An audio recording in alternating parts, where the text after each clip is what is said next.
दोस्तों आज की इस वीडियो में आप देखने वाले हो घर की कंस्ट्रक्शन, वो भी शुरू से लेकर एंड तक, स्टेप बाय स्टेप। जी हाँ दोस्तों, आज की इस वीडियो में मैं आपको घर के प्लान यानी कि एक्सकावेशन से लेकर लास्ट फिनिशिंग पेंट वर्क तक के सभी कामों को स्टेप बाय स्टेप बताऊंगा। दोस्तों आज की यह वीडियो देखने के बाद मैं पक्का आपसे प्रॉमिस करता हूं कि आपको कोई और वीडियो देखने की जरूरत नहीं पड़ेगी, क्योंकि आज की इस वीडियो में मैं आपको स्टेप बाय स्टेप एक एक चीजें क्लियर करते हुए आगे बढ़ूंगा। तो दोस्तों बने रहिए वीडियो के एंड तक।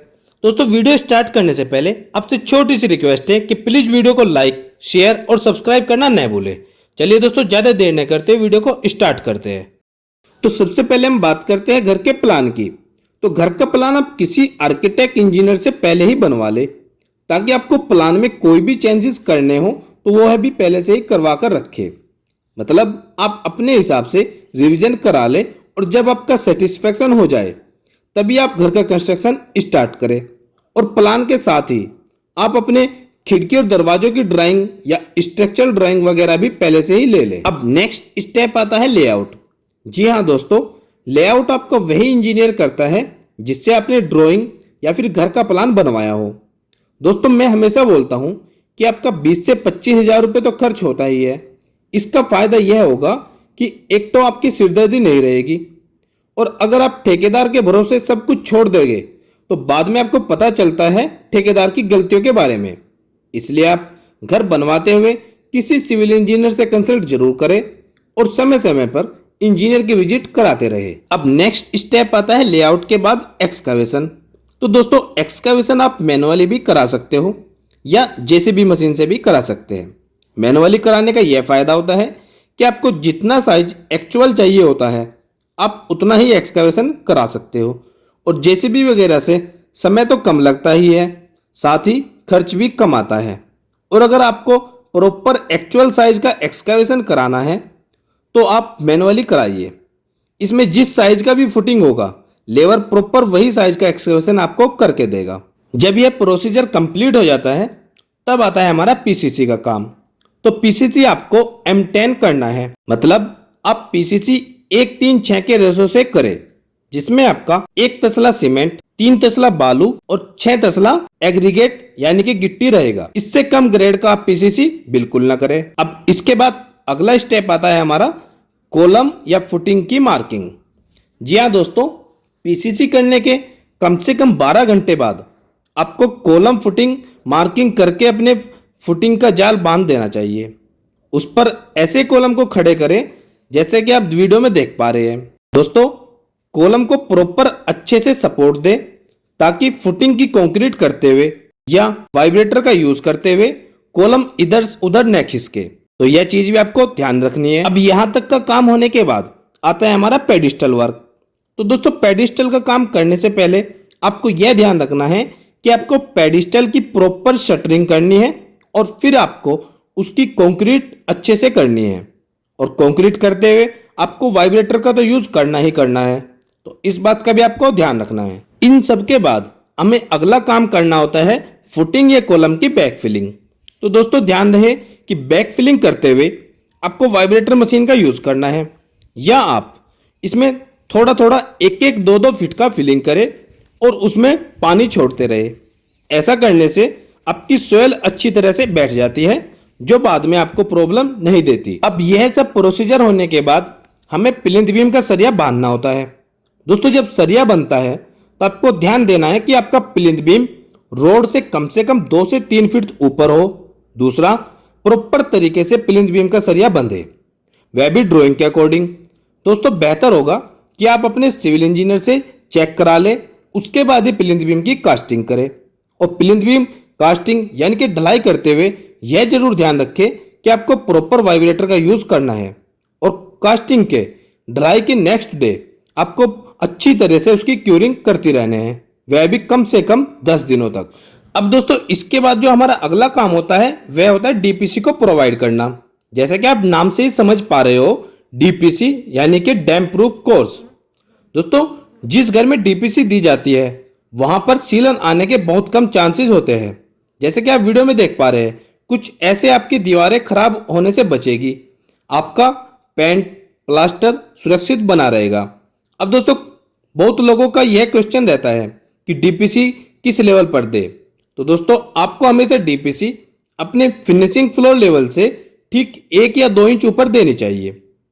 दोस्तों डीपीसी आप कंक्रीट की बनाकर डाल सकते हैं और फिर उसके ऊपर वाटरप्रूफिंग केमिकल या फिर आप कोल तार बिटुमिन का एक कोट कर सकते हो, जैसे कि आप वीडियो में देख पा रहे हो। तो ऐसा करने से आपके घर में सीलन नहीं आएगी। इसके बाद आपको कॉलम की कास्टिंग करनी होती है।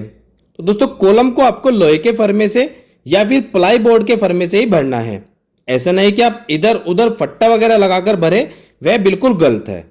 कॉलम भरते समय आपको प्रॉपर वाइब्रेटर का यूज करना चाहिए और लास्ट में प्लम्बों की सहायता से चेक कर लेना है कि कॉलम का वर्टिकल बिल्कुल सीधा हो। अब दोस्तों एक क्वेश्चन यह आता है कि पहले कॉलम भरे या फिर ब्रिक वर्क करे। दोस्तों आप दोनों काम कर सकते हो। इसमें कॉलम को पहले भरने से यह फायदा है कि आपके कंस्ट्रक्शन की स्पीड बढ़ जाती है, यानी कि आपका कम समय में ज्यादा काम हो जाता है। और कॉलम के साथ में ब्रिक वर्क करने से आपको यह फायदा है कि इससे कॉलम और ब्रिक वर्क दोनों के बीच में अच्छी तरह से बॉन्ड बन जाता है। तो आप अपनी सुविधा के अनुसार दोनों तरह से काम कर सकते हो। अब दोस्तों चलिए चलते हैं हमारे नेक्स्ट स्टेप की ओर। दोस्तों कॉलम को कास्टिंग करने के बाद कुछ लोग होते हैं जो पहले स्लैब यानी कि छत की ढलाई कर लेते हैं और कुछ लोग ऐसे होते हैं जो पहले ब्रिक वर्क का काम कंप्लीट करते हैं, उसके बाद ही छत की ढलाई करते हैं। तो आप दोनों तरह से काम करा सकते हो। जो मैंने इस वीडियो में समझाया है वह है हमारा दूसरा तरीका, यानी कि हम पहले सब ब्रिक वर्क करेंगे, उसके बाद ही छत की ढलाई करेंगे। दोस्तों कॉलम कंक्रीट वर्क होने के बाद हमें सबसे पहले सिल लेवल तक ब्रिक वर्क करना होता है और साथ ही दरवाजों की चौखट यानी कि डोर फ्रेम्स को भी खड़ा करना होता है। दोस्तों ध्यान रखिए कि दरवाजों की चौखटें यानी कि दरवाजों के फ्रेम को आपको अच्छी तरह से सपोर्ट देना होगा और साथ ही आपको दरवाजों के सभी चौखटों को प्लम्बों की मदद से चेक कर लेना है कि वह एकदम सीधा हो। अब इन सब प्रोसीजर के बाद हमारा अगला काम आता है सिल बैंड। दोस्तों जैसा कि आप वीडियो में देख पा रहे हो यह सिल बैंड है। अब एक क्वेश्चन यह आता है कि सिल बैंड क्यों देना चाहिए। तो डियर फ्रेंड्स, सिल बैंड इसलिए दिया जाता है ताकि यदि किसी कारणवश आपके घर की फ्लोर सेटल होने लगे या फर्श बैठ जाए तो ऐसी कंडीशन में सिल बैंड दीवारों में क्रैक आने से रोकता है।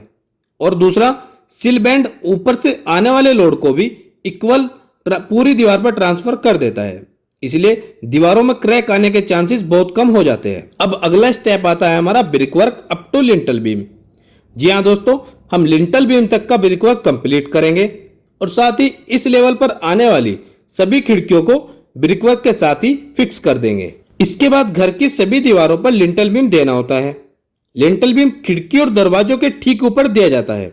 वैसे तो दोस्तों लिंटल बीम घर की सभी दीवारों पर देना चाहिए, लेकिन अगर आप लिंटल बीम सभी घर की दीवारों पर नहीं देना चाहते तो आप कम से कम खिड़की और दरवाजों के ऊपर एक छोर से दूसरे छोर तक लिंटल बीम जरूर प्रोवाइड करें। अब दोस्तों लिंटल बीम का काम कंप्लीट होने के बाद आपको फिर से ब्रिक वर्क करना होता है अपनी स्लैब लेवल तक।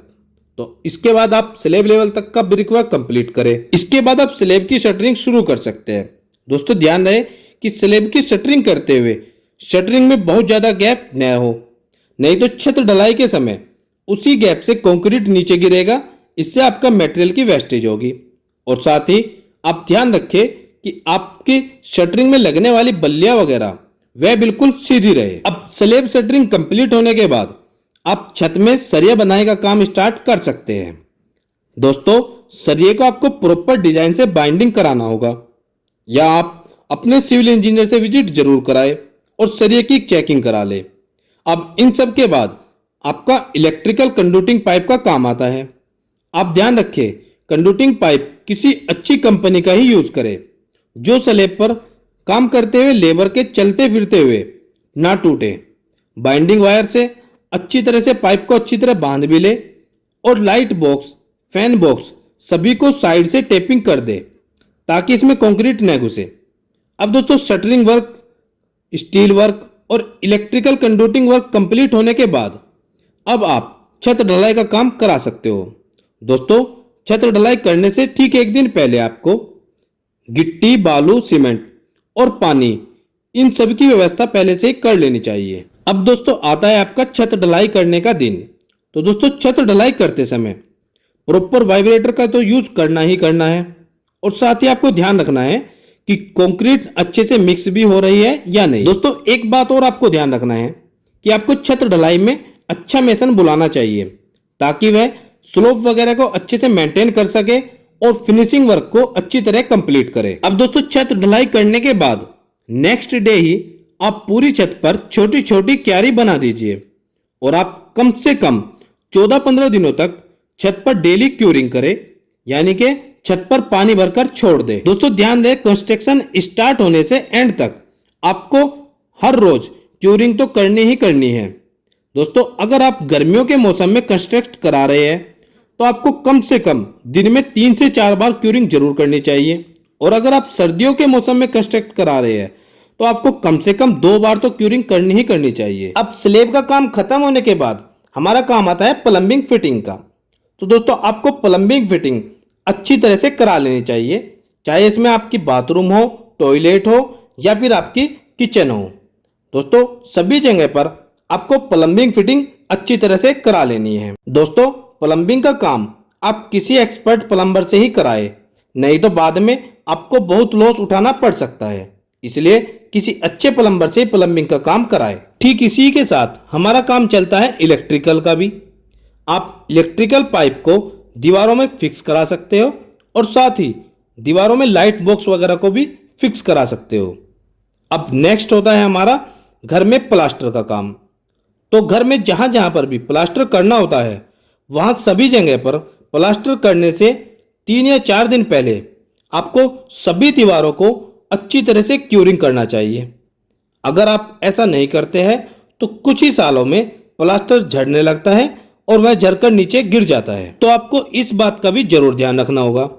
अब प्लास्टर का काम कंप्लीट होने के बाद आता है फ्लोरिंग या टाइल पत्थर का काम। मतलब अब आप अपने घर में टाइल पत्थर का काम चाहे तो करा सकते हैं। वह आप टॉयलेट बाथरूम में या आपके बेडरूम में, किचन में, स्टेयर्स में, आप सभी जगह पर टाइल पत्थर्स वगैरह का काम करा सकते हो। इसके बाद नेक्स्ट स्टेप आता है आपका खिड़की दरवाजों का काम, या स्टेयर रेलिंग का काम, या फिर पैराफिट वगैरह की रेलिंग का काम। इन सभी कामों के बाद अब हमारा अगला स्टेप होता है घर का फर्नीचर का। जी हाँ दोस्तों, अब आप अपने घर का फर्नीचर का काम स्टार्ट करा सकते हो। इसमें आपके खिड़की, दरवाजे, बेड, सोफा, अलमारी वगैरह सब कुछ फर्नीचर में आ जाता है। तो इसके बाद आप फर्नीचर का काम करा सकते हैं। और अब लास्ट में आता है घर का पेंट या पुट्टी वर्क। दोस्तों ऊपर बताए गए सभी काम को स्टेप बाय स्टेप फिनिश करने के बाद लास्ट में आप पेंट का काम कराएं। ध्यान रहे, पेंट आपको किसी अच्छी कंपनी का ही कराना चाहिए, ताकि आपका घर मजबूती के साथ साथ सुंदर भी दिखाई दे। दोस्तों ऊपर बताए गए सभी कामों को यदि आप स्टेप बाय स्टेप कराते हैं तो आपका घर बनकर तैयार हो जाएगा। और दोस्तों आपको वीडियो कैसी लगी प्लीज़ मुझे कमेंट में ज़रूर बताइएगा। उम्मीद करता हूं कि मेरी आज की यह कोशिश आपके जरूर काम आएगी। दोस्तों अगर आपको वीडियो अच्छी लगी तो प्लीज़ वीडियो को लाइक, चैनल को सब्सक्राइब, और मेरी आने वाली और भी अच्छी अच्छी वीडियो की नोटिफिकेशन के लिए बेल आइकन को प्रेस करना मत भूलिएगा। चलिए दोस्तों मिलते हैं नेक्स्ट वीडियो में एक और नए टॉपिक के साथ। तब तक दोस्तों आप सबको मेरा नमस्कार।